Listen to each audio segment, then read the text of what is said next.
Rogaine dripping down your forehead into your unsuspecting eyeball. Waking up with CPAP hair, or the thing just endlessly puffing into your dry eyeball. If you know about those things, then this is the channel for you. Welcome back to another episode of Forgotten Gear Restorations. I am sitting in front of a JCM2000 dual super lead.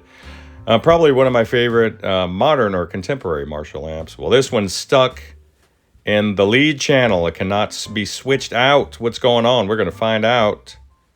As always, don't forget to like, subscribe, share, and all that stuff. Bye-bye.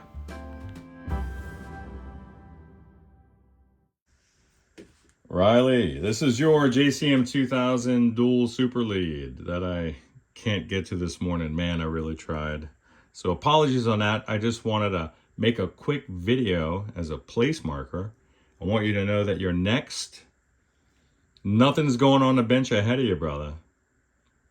Your Marshall has VIP seats and literally is on the bench right now. Look at it.